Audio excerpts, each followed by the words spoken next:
With Congressman Carlos Padilla, Minority Floor Leader, House of Representatives.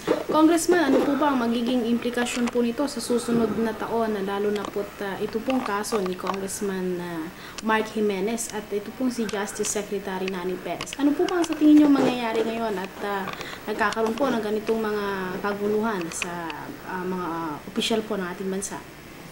Well, kuminsan naman yung sinasabi nating kaguluhan, this is something inevitable kung merong mga pangyayari na hindi maganda. Sa makatwid, kung merong anomalya, katulad halimbawa kung totoo yung sinabi ni Congressman Mark Jimenez na siya ay biktima ng extortion, yan naman hindi naayon sa batas, hindi yan naayon sa ating moralidad at hindi naayon po sa good governance.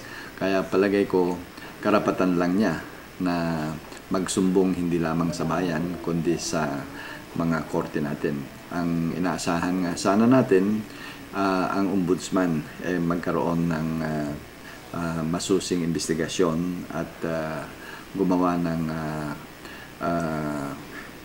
rekomendasyon kung talagang may basihan yung mga bintang ni Congressman Mark Jimenez kontra kay Secretary Perez, di siguro magsampa sila ng kaso sa Sandigan Bayan. Kung inakala naman lang hindi ito makatotohanan, then i-dismiss para malinis naman ang pangalan ni Secretary Nani Perez. And additional po dyan, Congressman, ito nga po nga sinasabi nila nga nalagdaan na may kinalaman sa IMSA ng kasalukuyang administrasyon. Ito po yung magpapahirap po sa ating mga kababayan. Kung sakasakali ho ba na ito po yung mapatunayan na ito'y naipasaho ng administrasyong ito, para administrasyong Arroyo, ano ho kaya ang magiging epekto po nito para sa magiging 2004 polls election? Well, kung napatunayan yung mga bintang, halimbawa yung so-called lagayan, yung hindi lamang yung $2 million kundi yung $14 million, natural hindi maganda ang magiging dating sa ating mga kababayan. At kung sino man yung ituturo na tumanggap ng $14 million, sa palagay ko makakaapekto sa political standing ng mga nasabing opisyal ng ating bansa. Yes. Congressman, last question na po. Sa last survey po, ika-4 si Presidente Gloria Macapagal Arroyo. Meron na po bang final na say o final say ang oposisyon kung sino po ang ilalagay po nila na standard bearer sa 2004 presidential polls? Wala pang final na magiging standard bearer. Katunayan, baka ngayon pa lang mag-uumpisa ang pag-uusap ng mga iba't ibang sektor na bumubuo ng hanay ng oposisyon. Kaya ang masasabi ko, as far as our party is concerned, LDP, wala pa kaming kandidato. Sa hanay na oposisyon, maraming gustong kumandidato.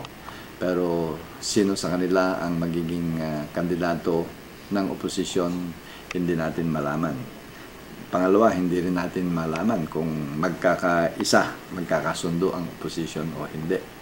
But I am hoping that at the appropriate time, we will be able to resolve these issues and we would be able to come up with one slate. And we shall unite behind the candidacy of one person, especially for the position of President.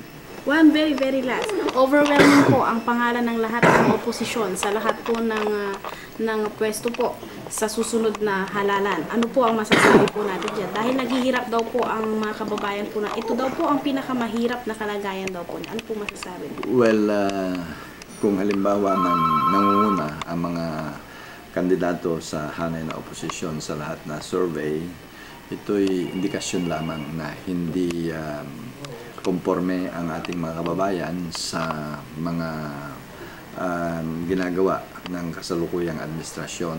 Hindi sila kontento sa implementasyon ng mga proyekto at programa.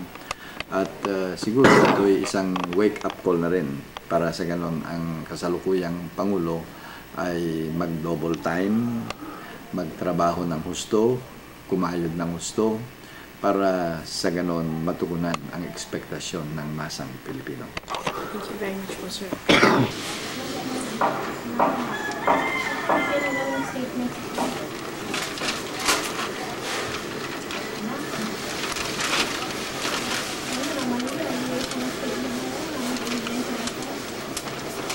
Paano yun?